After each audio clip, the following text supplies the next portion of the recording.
Hello everyone, this is my first video on Dropzone Commander, and I just got my Operation Artemis boxed game. It is a standalone game where you have mechs versus kaijus basically, and it's an introductory game for Dropzone Commander. And I also got the PHS starter because I want to magnetize those mechs.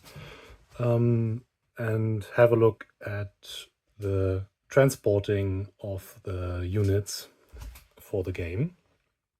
So I'll open this up now and take a look inside. So first of all, we got some dice and acrylic rods. And then we have 1, 2 sprues. 1, 2 sprues here. So those are the mechs, so it's 2 per sprue. Let's take a look inside.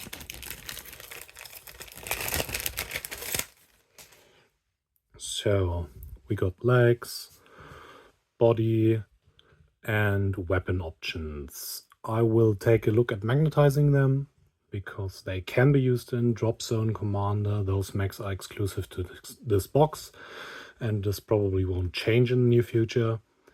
So I'm going to magnetize the weapon options and have a look at what I can do with them. But as far as I can see it, every weapon option is only once on the sprue. So if you want a unit, I think they can be played in a unit of 4 in Dropzone.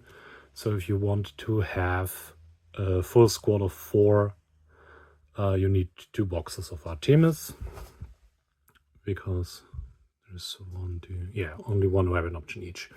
It's the same sprue twice. Then we have the megafauna sprue. So those are the small ones. Yeah, they have holes in them for the acrylic rods, and the big ones, and that's 2 of those sprues as well. Then we got some acrylic bases for big beasts, mechs, small beasts, and the flying beasts. Those come out very easy. They are protected by a film you can pull up. We'll take a look at them. Then we get some markers.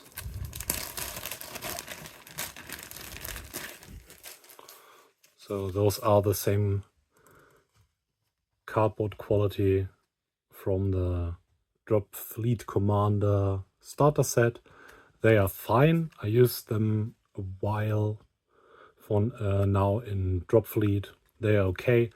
I wish they would be a bit thicker, because they're very, very thin, as you can see. But they will be sufficient. Got a lot of them. Then we got some markers, and I think that's a turn marker or something. I would have to take a look inside. Then we get the Operation Artemis rulebook, I think. So there's some law, rules, yeah, that's how the game works, and also some tie-in for Dropzone and Drop Fleet. Here are some missions you can play. That's kind of cool, different missions. Those are the cards for quick reference for the game. The Haka, I like this. Russian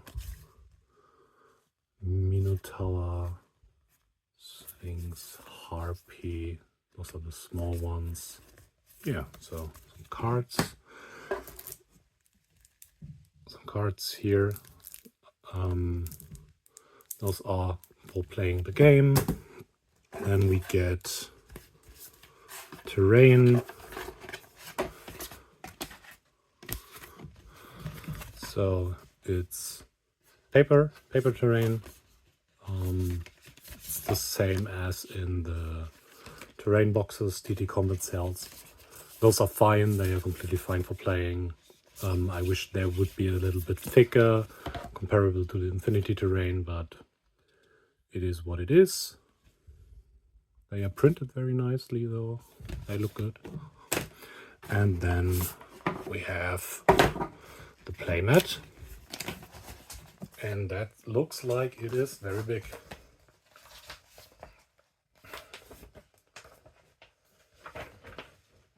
Let me fold it, place it on my table.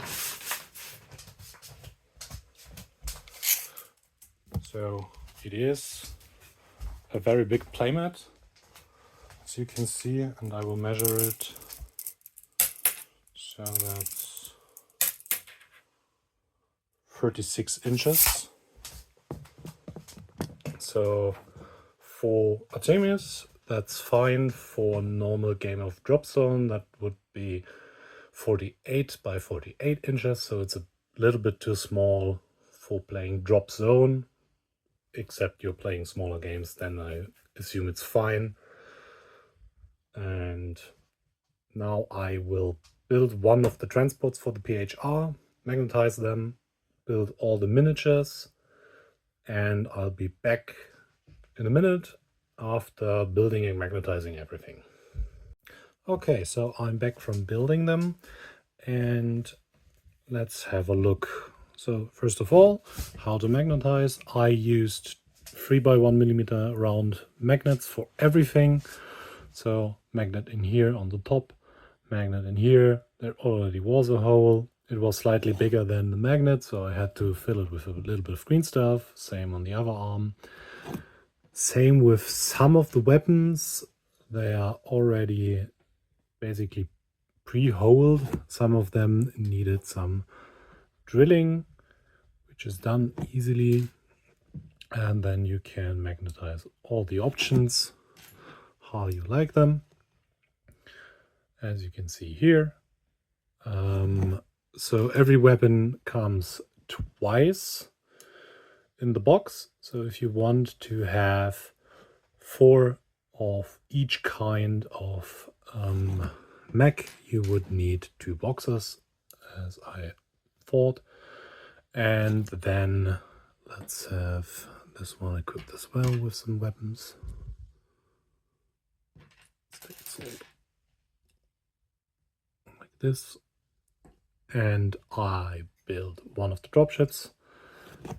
Also here, same, put 3x1mm magnets in, and you can clip them in here.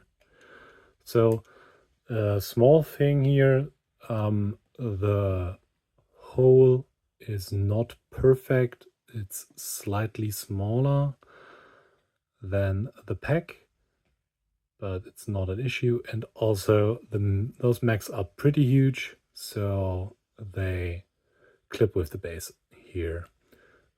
But if you build them properly, that won't be a problem, because you can place them on the tabletop like this and it's fine. So you can play them in Dropzone. Then we have the big monster. I left off all the bases for now, as I'm going to paint them, and I would recommend building them and painting them before putting them on the base, because those are clear acrylic bases and you don't want paint on them. So get 2 of those, and then you get harpies, 1 running and 1 standing, 2 of each of them. This one is kind of hard to position right, because you want this foot to be flat and the other one touching the base, but there's not really a contact point for it. So that's to keep in mind in of them. And then you get a whole lot of those small ones. They have a pack hole here.